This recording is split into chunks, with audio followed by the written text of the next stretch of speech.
Boa tarde a todos. Para quem ainda não me conhece, eu sou o João, responsável aqui pela mesa de renda variável da Convexa.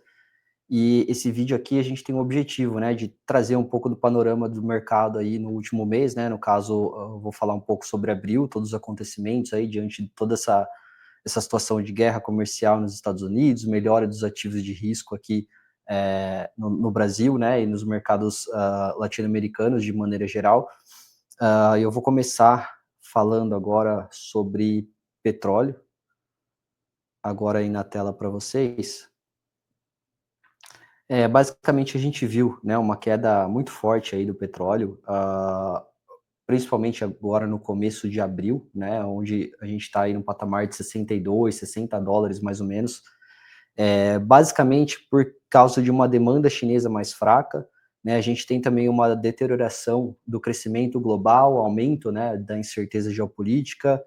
Então, o mercado de petróleo vem sofrendo muito mais ligado à demanda, de certa forma, e ainda surgem alguns relatos, né, que a OPEP pode considerar acelerar aumentos de produção agora a partir de junho de 2025, né, então, revertendo os cortes voluntários que eles vinham sustentando o preço do barril nos últimos trimestres. E, novamente, né, isso ocorre num momento de demanda global enfraquecida, né, com as importações chinesas contidas, estoques da OCDE ainda em alta e também as margens de refino em queda, especialmente na Ásia, tá? Então, se tem um estudo aqui do BTG que diz que, basicamente, se esse aumento, né, da produção de petróleo for implementado, ele pode desequilibrar o mercado e causar um excesso de oferta no segundo semestre agora de 2025. E eles sugerem que a cada aumento de 1 milhão de barris por dia, né, de aumento de oferta, isso adiciona um risco de queda para o barril de 3 a 5 dólares, tá? Nesse ambiente de demanda limitada. Então, eles reforçam, né, que esse cenário de curto prazo, dificilmente o petróleo vai sustentar ali aquele preço de 70 dólares, né, que estava ali no começo de fevereiro, finalzinho ali de abril. Mas, embora, né, a gente tenha esse mercado de curto prazo muito difícil para o petróleo, eles ainda acreditam, né, em um cenário estrutural melhor para preço do petróleo num médio e longo prazo. Agora, falando um pouco sobre o Brasil, no dia 11 de abril, a gente teve o resultado do IPCA, que registrou uma alta de 0,56% no mês de março, o que foi levemente acima da expectativa do mercado, que estava projetando um aumento de 0,53%, e aí no acumulado de 12 meses, esse índice subiu de 5,06% para 5,48%, o que está muito acima, né, do teto da meta de inflação, que é 4,5%. E basicamente aqui, os grupos, né, todos os grupos ali do índice, eles apresentaram uma variação positiva no mês, com destaque maior aí para o segmento, né, de alimentação e bebidas, onde a alta foi de 0,70 em fevereiro para 1,17% em março. Um outro dado importante aqui para falar foi o resultado do CAGED, que foi divulgado agora na quarta-feira, dia 30/4, onde mostrou uma desaceleração aí forte, né, na criação de vagas em março, enquanto a PNAD contínua, né, que, enfim, demonstra ali a taxa de desemprego, subiu para 7%. Então, basicamente, esses números demonstram que existe uma percepção, né, de que o ciclo de aperto monetário por parte do Banco Central está próximo ao fim, e abre espaço também para que comece, né, um debate aí a respeito de cortar os juros, provavelmente no final de 25 ou início de 26. Então, isso, de certa forma, acaba animando aí, né, principalmente quando a gente fala sobre ativos de risco. E, inclusive, já trazendo aqui para vocês o resultado, né, basicamente ali a definição do Copom, que foi ontem, né, que no caso eu estou gravando o vídeo aqui dia 8, né, então ontem no dia 7 teve o Copom seguiu aí, né, subindo a Selic para 14,75%, né, elevando em 50 pontos base. Era uma coisa, de certa forma, já esperada pelo mercado, né, mas o que realmente importa aqui foi o tom, né, do comunicado. Então, o comitê ali do Copom, ele manteve, né, uma porta, digamos assim, aberta para novos ajustes, né, que provavelmente seria de 0,25%, levando essa taxa para 15%, mas eles deram uma ausência, né, não tem uma linguagem muito explícita a respeito do que eles vão fazer daqui para frente, né? Então, pode ser que esse ciclo de aperto monetário tenha chego ao fim. Então, é claro que eles pontuam ali ainda que existem alguns desafios, né? Como a inflação corrente ainda elevada, as expectativas, né, de inflação futura também ainda elevadas, o cenário fiscal ainda muito deteriorado. A gente tem também um ambiente externo complicado, né, dado essa guerra comercial aí com os Estados Unidos e Estados Unidos e China, né, de maneira geral. Então, dado todo esse cenário, né, embora tenha toda essa situação complicada aí por parte de inflação, é esperado, né, o início ali do corte de juros agora no final do ano. A gente não sabe exatamente quando isso pode começar, até porque até lá muita coisa pode mudar no cenário, mas é algo que já começou a entrar no radar dos economistas.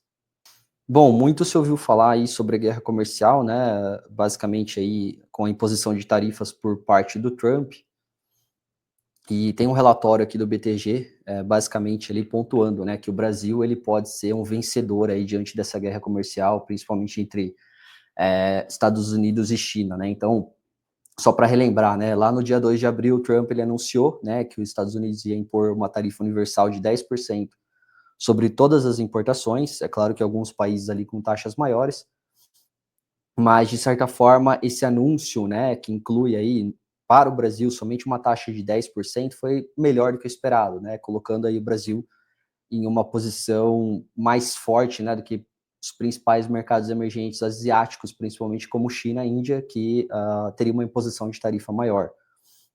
Então, toda essa situação também provocou uma queda, né, das taxas de juros de longo prazo, basicamente as taxas de 10 anos ali nos Estados Unidos. Preço baixo de commodity acabou também fortalecendo ali o real.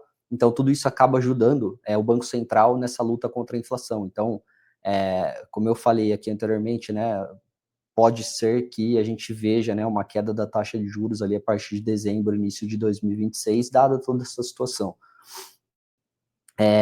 E aqui também citam, né, quais são os setores mais expostos aqui, basicamente com produtos ali de ferro e aço, onde 71, quase 72% das exportações vão para os Estados Unidos, que já, no caso, possui uma tarifa de 25%, aeronaves, materiais de construção e madeira, né, produtos de maneira geral. Aqui também o relatório cita em um pouco mais de detalhe sobre alguns insumos, né, basicamente produtos aqui que o Brasil acaba exportando bastante. Então, carne bovina, né, o BTG enxerga que tem um impacto limitado, né, sobre os embarques brasileiro por dois fatores principais. Primeiro que o rebanho bovino norte-americano está no menor nível em mais de 70 anos, e eles estão passando, né, por um ciclo de baixa, o que provavelmente vai fazer com que o país continue dependendo das importações para suprir, né, a demanda lá do mercado deles. Então, no final das contas, quem acaba pagando por isso é o consumidor, né, dos Estados Unidos. E o segundo ponto é que as exportações brasileiras de carne bovina para os Estados Unidos já enfrentam tarifas superiores a 10, que no caso é 26, né? Então, provavelmente não afetaria tanto essa exportação de carne bovina para lá. E ainda, né, o Brasil ele pode se beneficiar da demanda de outros países, caso, né, outros países adotem retaliação contra os Estados Unidos. Então, basicamente, China, Japão e Vietnã, né, que são mercados importantes, podem acabar importando mais carne do Brasil. Outro ponto aqui, né, o etanol. Hoje ele enfrenta uma tarifa de 2%, que vai aumentar ali para 12%, mas, de certa forma, os Estados Unidos desempenham um papel menor, né, nas exportações de etanol do Brasil, que já foi, né, de 60% há 5 anos atrás, hoje está por volta de 16%, então não tem um impacto assim tão grande. E as exportações de etanol do Brasil também representam uma parcela muito pequena, né, de maneira geral ali, é muito mais consumido pelo mercado interno do que exportado, então provavelmente não vai ter um impacto tão forte. Quando a gente vai para grãos, o fluxo, né, entre Brasil e Estados Unidos é baixo, então o impacto dos exportadores brasileiros não necessariamente é algo muito forte, né, porque, inclusive, dada essa imposição maior de tarifas, né, dos Estados Unidos para o Brasil, isso pode desviar, né, a exportação de grãos de maneira geral para outros países. Então, lá em 2018, quando isso aconteceu, essas tarifas afetaram os preços da CBOT. CBOT é basicamente a bolsa, né, de grãos ali, de commodities lá nos Estados Unidos.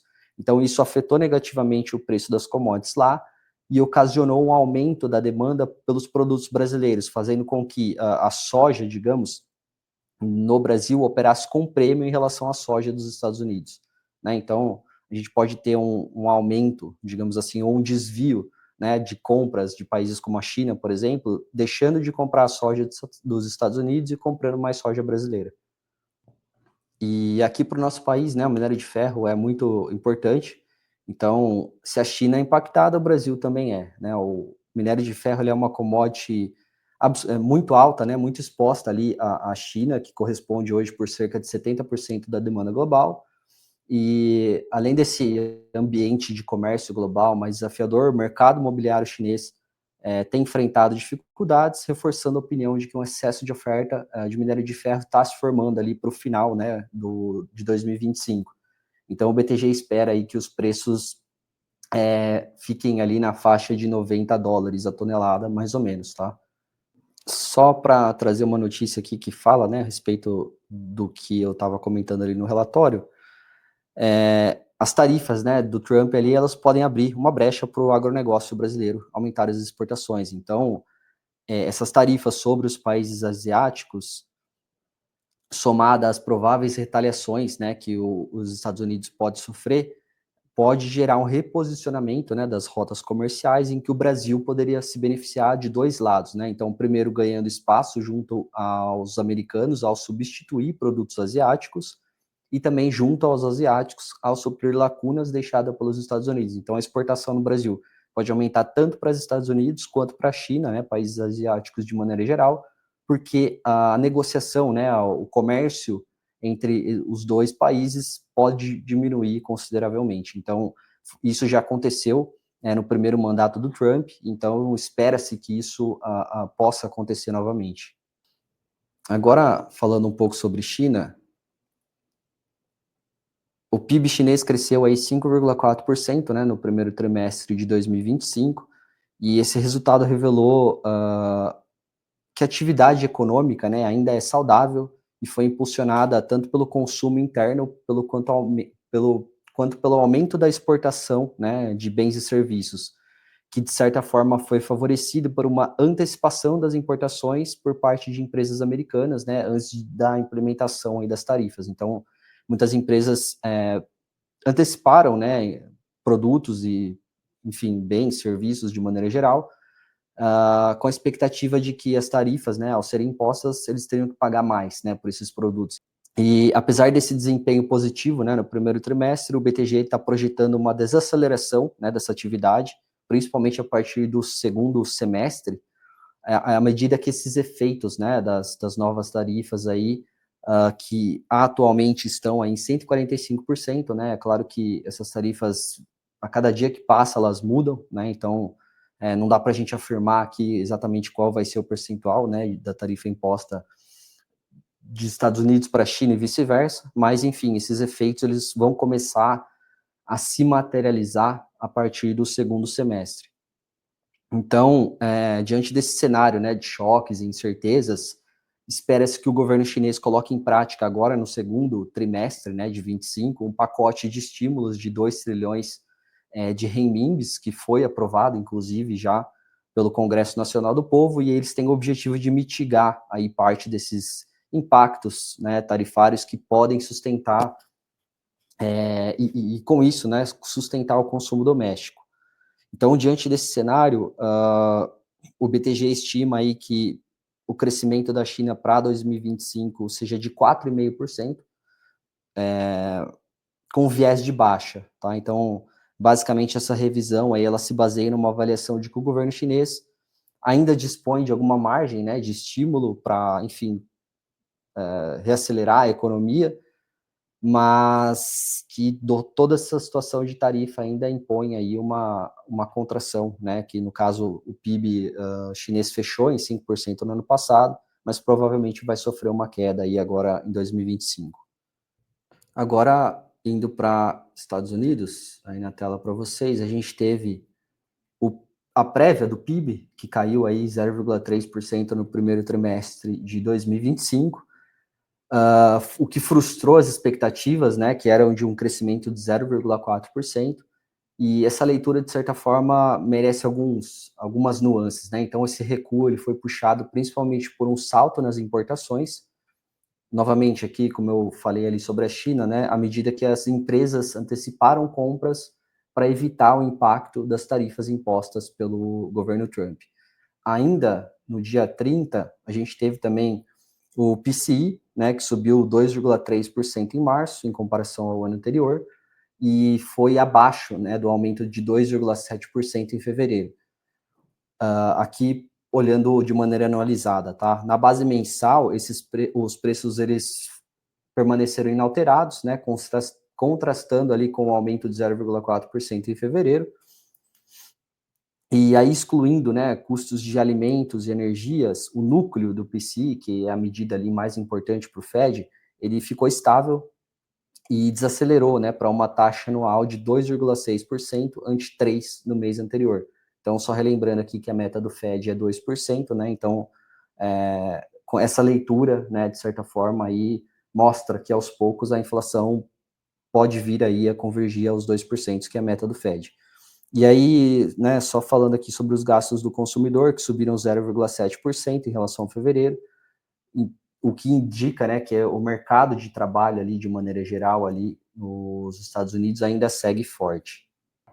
Agora, no dia 2, a gente teve também aí o payroll, que mostrou uma criação de 177 mil postos de trabalho, né, número que foi abaixo dos 185 mil de março, mas ainda acima das estimativas de 133 mil. Então, os dados do mês anterior também, é importante dizer aqui que foram revisados para baixo.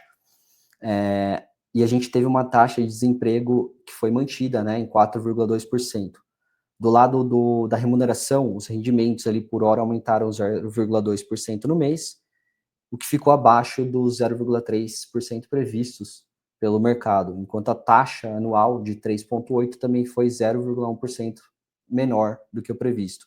Então, de certa forma, né, essa criação aí de postos de trabalho acima da previsão, né, e também a remuneração que ainda segue subindo, né, demonstra novamente aqui que o mercado de trabalho ainda segue forte lá no mercado americano. Ontem, dia 7, a gente teve Fed, né? Não só o Fed, mas a gente teve Copom também, aí a tal da super quarta. E o Fed optou, né, por manter aí a taxa de juros, né, no intervalo ali de 4,25%, 4,5% agora nessa reunião, e adotou uma comunicação mais cautelosa ainda do que na reunião anterior, né? Então eles deram uma ênfase muito forte aí nessa incerteza gerada pelas tarifas, né, comerciais aí implementadas pelo governo Trump. E, de certa forma, isso reforça a visão de que o Fed seguirá em modo de espera, né, ao longo dos próximos meses. Então, basicamente, esse modo de espera, eles querem dizer o seguinte: a gente está dependente dos dados daqui para frente para tomar qualquer tipo de decisão, né? Então, eles não deram nenhum tipo de guidance demonstrando o que eles podem fazer nas próximas reuniões. Mas, de certa forma, existe aí uma evidência de enfraquecimento da atividade, né? Deterioração das condições de inflação daqui para frente devido às tarifas, embora a gente tenha visto aí o PCI, né, que é enfim, uma das medidas de inflação ali mais acompanhadas pelo Fed que caiu, né, agora no último mês, mas a gente tem uma possibilidade de deterioração, né, das condições de inflação. Então, o BTG aí, dado, né, todo esse cenário, projeta cortes de 25 bips a partir somente de setembro desse ano, com 3 reduções, né? Então, provavelmente aí levando essa taxa para o intervalo de 3,5, 3,75 até o final do ano. Agora falando sobre a guerra comercial, lá no dia 2, né, a gente teve o Liberation Day, foi o nome criado pelo próprio Trump, né? Então, basicamente, foi imposta aí uma tarifa de 10% para todos os países, com entrada em vigor ali no dia 5 já de abril. E esse é um movimento que praticamente sepulta, né, o arcabouço econômico liberal que sustentou o comércio global durante décadas. E, além disso, o governo Trump impôs tarifas recíprocas ainda mais altas para países que, segundo ele, adotam práticas comerciais injustas, né, contra produtos americanos. E o problema disso é que essas práticas injustas, na verdade, é uma ficção, né? Porque é o seguinte, os critérios ali adotados pelo Trump, eles se baseiam em déficits comerciais bilaterais e não nas tarifas, né, efetivas ali aplicadas por cada um dos países. Então, não faz sentido, né? E aí, trazendo uma outra imagem aqui para vocês, segundo as estimativas aí da Tax Foundation, né, essa tarifa média sobre as importações aumentará de 2,5%, né, considerando aí o ano de 2024, para 18,8%, que é a maior taxa média registrada desde 1933. Né, dá para ver ali a partir de 2025. Então, no dia seguinte, o que aconteceu? A China aí já adotou, né, anunciou tarifas de 34% aos Estados Unidos em retaliação. E, de certa forma, tudo isso, né, lógico, eu vou tentar mostrar aqui uma linha do tempo, né, do que veio acontecendo. China impôs tarifas, aí Estados Unidos aumentou tarifa, enfim. Mas tudo isso basicamente traz, né, uma escalada aí dessas tensões comerciais, o que causou temores muito fortes aí no mercado. Então, só para trazer um dado aqui também, o VIX, né, que é basicamente o índice do medo aí, ele subiu, né, para algo em torno aí de 50% logo após aqui o anúncio, né, dessas tarifas ali no dia 2. Então, é lógico que o VIX voltou, né, dado que teve uma postergação das tarifas por 90 dias, alguns acordos comerciais aí sendo costurados. Depois eu vou falar também que existe a possibilidade agora no final de semana de mais, talvez, né, uma redução ali da tensão comercial, porque Trump e o Xi Jinping, né, da China ali, vão sentar para conversar, né, então pode ser que daí saia alguma coisa, então todos esses acontecimentos aí, depois, né, do Liberation Day, fizeram com que o VIX voltasse ali para patamares próximos ali ao que negociava, né, em todo o ano aí de 2024. Aqui só para mostrar também para vocês aí o efeito, né, do DXY, que é basicamente o dólar contra uma cesta de moedas, desde o dia ali, né, desde o comecinho de março, a gente viu uma queda muito forte, né, mostrando aí que o dólar perdeu força, basicamente refletindo a expectativa de uma atividade mais fraca na economia americana. Então, quanto aos efeitos econômicos, né, existe uma estimativa aí de que o PIB dos Estados Unidos em 2025 possa contrair 60 pontos base, enquanto o núcleo do PCI, né, que é a inflação, pode subir até 120 pontos bases. E aí, só para tentar mostrar, né, o que veio ocorrendo aí ao longo dos dias, né? Então, lá no dia 8, a gente teve a China anunciando tarifas de 34% aos Estados Unidos, em retaliação a Trump. Aí, lá no dia 9, a gente teve a porta-voz da Casa Branca confirmando tarifa de 104 contra a China. Aí, novamente, China aumentando tarifas contra os Estados Unidos aí em 84, em resposta a esse aumento de tarifa novamente, né, da Casa Branca. Aí lá no dia, ainda no dia 9, né, o Trump elevou as tarifas contra a China para 125% e anunciou a redução das taxas recíprocas, né, na verdade uma pausa, né, por 90 dias aí para outros países.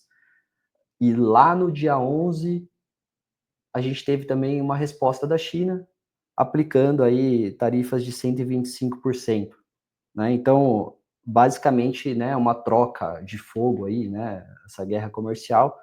Aqui também é interessante mostrar essa imagem, né, que mostra basicamente aqui o que ocorreu, né? Então, a gente teve lá no dia 2 de abril o Liberation Day, né, com as tarifas aí sendo anunciadas. Teve a retaliação da China já no dia 3, lá no dia 9, né, como eu falei, o Trump anunciando uma pausa de 90 dias para os países que não retalharam. Então a gente teve uma volta aqui do S&P, né, de aproximadamente 9,5%.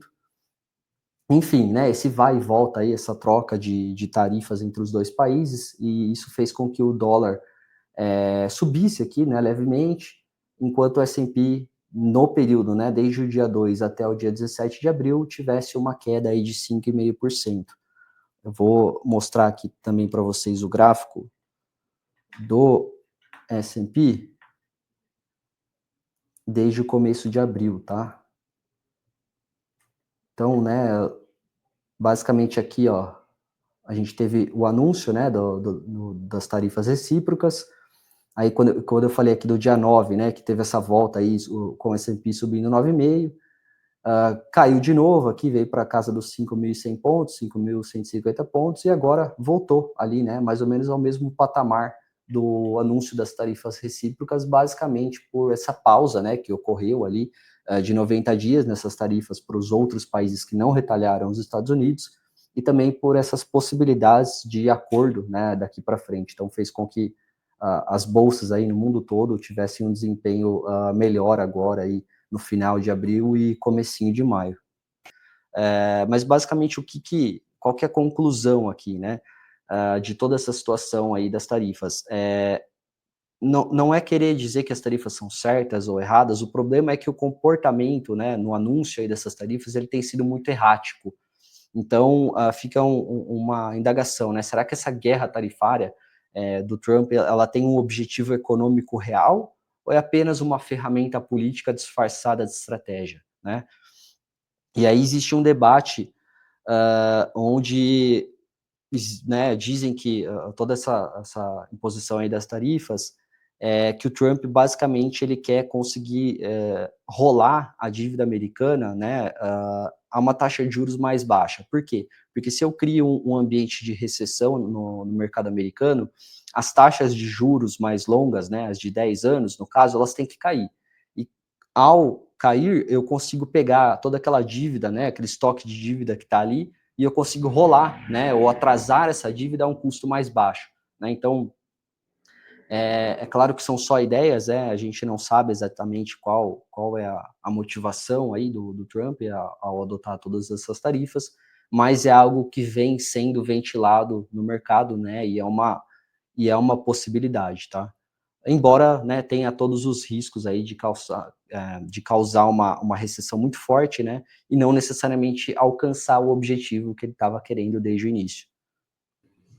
E agora, trazendo aí algumas notícias, né, a respeito aí do que bancos, né, o mercado em geral vem traçando aí para a economia americana, acho que é importante falar aqui também sobre o consumidor americano, né, que tem se mostrado aí preocupado com a resiliência inflacionária e os impactos dessas tarifas que podem ocasionar uma desaceleração e pode afetar a renda, né? Então, a leitura, né, de todos esses acontecimentos aí, talvez eu esteja inclusive sendo repetitivo aqui ao falar, mas é bom deixar muito claro isso, esse cenário de estagflação, né? O que é estagflação?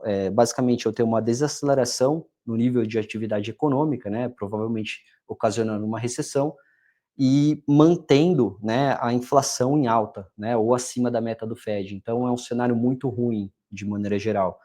E aí, né, os bancos aqui rebaixando no S&P e PIB dos Estados Unidos e confessando aí surpresa com o Trump. O Goldman vê agora os Estados Unidos aí mais parte de uma recessão, também rebaixando a estimativa para o S&P. Aqui, 92% dos empresários aí dos Estados Unidos prevêem uma recessão, e era só 10% há 6 meses atrás. E a gente teve também o FMI, que revisou para baixo a projeção de crescimento para a economia dos Estados Unidos, apontando aí uma previsão que aponta uma expansão de 1,8% em 2025, uma queda muito forte aí em relação aos 2,7% que eram estimados lá em janeiro. E basicamente a razão todo mundo já sabe, né? Tarifas. Enfim, né, a gente vê todo esse cenário aí complicado aqui pro mercado americano. Agora, sobre criptomoedas, a gente teve aqui uma notícia importante agora, no dia 6 de maio, né, 2 dias aí atrás, onde a governadora de New Hampshire, né, um estado ali americano, sancionou, né, a reserva estadual de Bitcoin. Então, basicamente ela foi a primeira sanção, né, de uma reserva estratégica de um estado norte-americano, e essa proposta, ela permite que o tesoureiro estadual possa investir até 10% dos fundos públicos em ativos digitais, né, em metais preciosos, desde que eles tenham uma capitalização de mercado acima de 500 bi, né, basicamente aí em relação à liquidez, que é algo importante. E o Estado ele pode realizar esses investimentos diretamente em Bitcoin ou por meio de produtos, né, negociados em bolsas como os ETFs. Então isso mostra, né, que essa primeira aí, a reserva estadual, criada, o que pode trazer outros estados também para fazer essa promoção. E aqui, diferente da Reserva Federal dos Estados Unidos, né, do país, que pode acumular bitcoins oriundos somente de apreensões ilícitas, essas reservas estaduais elas precisam, né, necessariamente adquirir os bitcoins diretamente no mercado.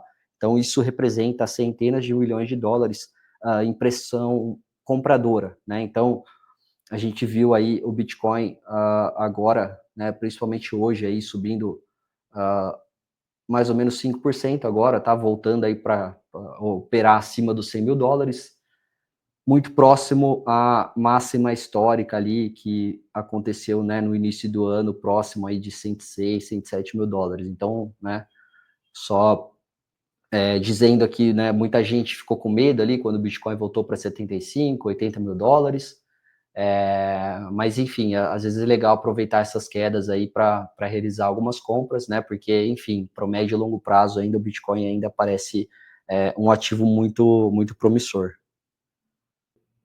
Agora trazendo para vocês aqui um resumo da Bolsa Brasileira em abril, né? A gente teve um mês forte novamente, onde encerrou o mês de abril com uma alta de 3,7% em real e 4,4% em dólar.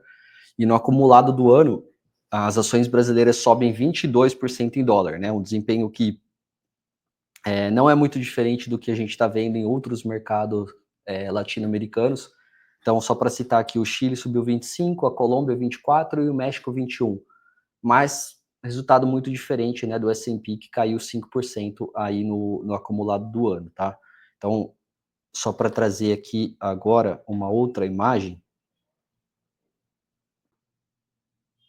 essa imagem aqui, né, esse gráfico que mostra, né, o desempenho do Ibovespa aí em relação a Chile, S&P, México, Argentina e Colômbia, né? Então a gente vê aqui o desempenho de Ibovespa, Chile e México e Colômbia muito forte, né? Enquanto o S&P aí e a Argentina caindo, né, desde o início do ano até agora. Então é um gráfico legal aí para a gente conseguir fazer essa comparação.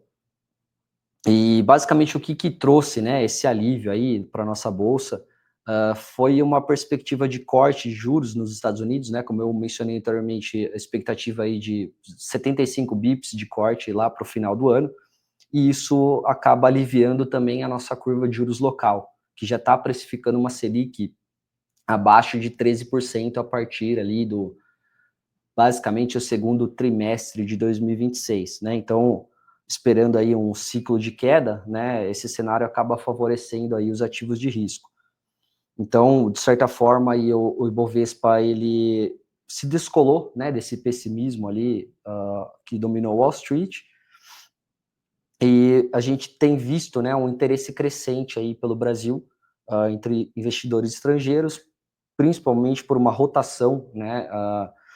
Então, basicamente, quando a gente viu aí nos últimos trimestres, né, até anos,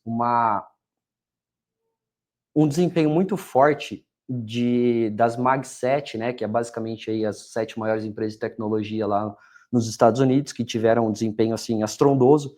Então, basicamente, essas empresas elas enxugavam a liquidez do mundo, né? Então, o investidor estrangeiro ele falava, pô, eu vou investir no mercado emergente que tem problema fiscal, né, que eu não conheço direito, ou eu vou comprar uma empresa de tecnologia, né, ligada à IA que não para de subir, né? Então, isso fez com que a liquidez, digamos assim, fosse para todos esses papéis.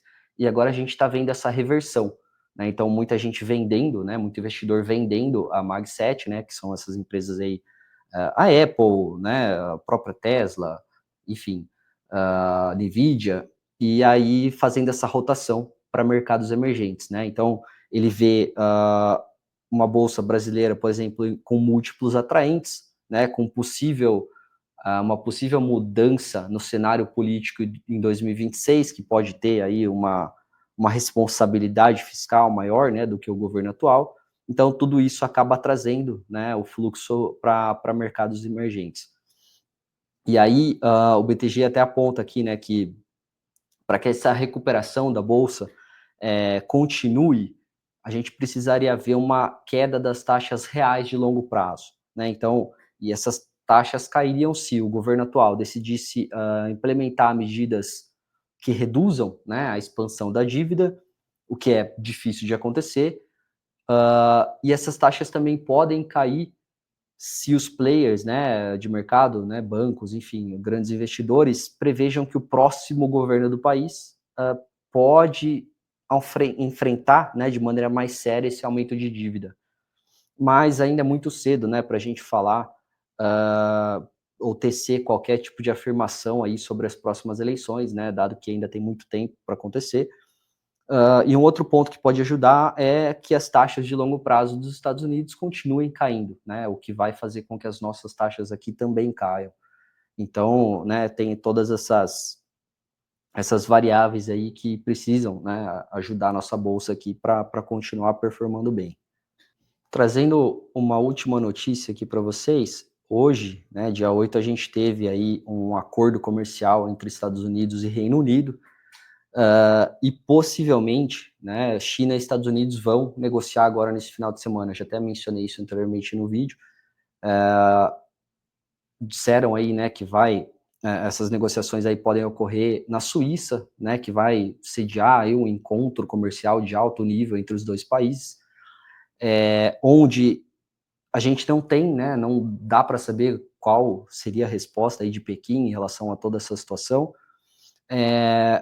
Mas, enfim, disso pode sair alguma coisa boa e todas essas expectativas, né, de possíveis acordos comerciais fizeram com que os ativos aí de risco voltassem, né, a operar em território um pouco mais positivo. Agora indo pro Asset Strategy, que é basicamente aqui nosso relatório aí de alocação, né, mensal. De novo, né, aqui o BTG falando dos anúncios das tarifas recíprocas, que tem, de certa forma, sido como uma metodologia duvidosa, provocou desvalorização aí tanto no S&P quanto no DXY, né, enfim, o dólar, e eles mencionam, né, que o dólar sempre foi visto como um safe haven, né, ou um porto seguro para os mercados globais como um todo, né, então agora os investidores eles têm buscado outros lugares, né, mais seguros, então a gente viu aí outras moedas valorizando, né, em detrimento ao dólar, e para a economia americana, né, o equilíbrio aí de curto prazo será provavelmente um menor crescimento, né, inflação mais alta, coisas que eu também já comentei aqui, e para os emergentes, né, a gente vê um movimento de apreciação das moedas, né, reduzindo as inflações implícitas, e também um fechamento, né, uma redução aí das curvas de juro. E aqui, né, o BTG aponta, né, será que o Banco Central vai parar de subir a Selic, mesmo com o IPCA desancorado, né? Então, é a principal dúvida aí que ronda o mercado agora em relação ao cenário doméstico, até porque o lado fiscal, né, existe aí uma convicção, né, de que o governo não vai aceitar um desaquecimento econômico, o que reancoraria, né, as expectativas de inflação. Enfim, então fica esse cenário, né, ainda com o mercado de trabalho volátil, expectativas de inflação ainda desancoradas, apesar de uma forte apreciação do real, o que ajuda a reduzir, né, as projeções aí de inflação. Então, o relatório aponta aqui, né, que o BC encontrará dificuldades de comunicar o fim do ciclo em junho, sendo provável mais um movimento de alta nesta reunião, né? Então, provavelmente subindo aí mais 25 bips. E aí, a partir desse ponto, né, iniciando uma manutenção da Selic, para daí ver o que pode acontecer, né, com a inflação, para pensar em reduzir os juros novamente lá no final de 25. Então, né, eles fizeram aqui algumas mudanças na carteira, em razão de uma possível proximidade, né, do fim do ciclo aí da alta de juros, até porque sabemos, né, de certa forma, que todos os últimos períodos de manutenção enfim, da Selic, ativos aí de inflação e pré-fixados perdão, tiveram uma performance muito melhor que o CDI, né, nos 12 meses seguintes. Então, o ambiente aí, de certa forma, ele parece muito mais atrativo para os ativos atrelados à inflação e também para pré-fixados. E aqui trazendo, né, qual foi o desempenho do mercado no mês de abril. Então, a gente teve o CDI operando aí em 1,06, ativos aí em inflação, no caso, operando muito bem, né, acima aí do CDI, pré-fixado longo muito forte, né, subindo mais de 6%, justamente por uma queda nas taxas de juros mais longas. Retorno absoluto, né, o índice aí geral de multimercado subindo 3,68%, com o Ibovespa subindo 3,7%, principalmente small caps, né, quase 8,5% de alta, principalmente aqui puxada, né, os dois setores aí mais fortes, né, foi de consumo e utilities, né, que é, enfim, saneamento aí e energia. Fundos imobiliários novamente subindo 3%. Tivemos uma alta aí nos criptoativos de maneira geral, né, medido pelo Hash 11, que é uma cesta ali de criptomoedas, subindo 10,88%, e o ouro novamente se fortalecendo, dado toda essa situação difícil geopolítica. E aí, quais foram as mudanças aqui na carteira, tá? Redução de 3% em pós-fixado, na carteira mais conservadora, redução de 12% na carteira balanceada e de 16% no sofisticado. Então, a gente teve, né, essa redução de 3%, com um aumento de 5% na inflação e redução também do pré-fixado aqui na carteira conservadora. Enquanto na balanceada a gente teve um aumento de 12,5% na inflação e caindo 0,5% no pré-fixado. E na sofisticada só teve essa troca, né, de pós-fixado para a inflação aqui de 16%. O restante das classes aqui, né, não teve nenhuma alteração relevante.